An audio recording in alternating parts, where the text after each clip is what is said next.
Ja, u heeft er de onderbroek op uitgekozen. Ja, top hè? Speciale sportonderbroek vandaag. In hardloopkleren zie ik.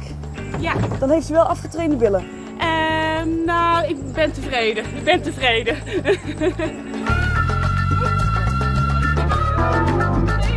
Echt alles voor een gratis broek.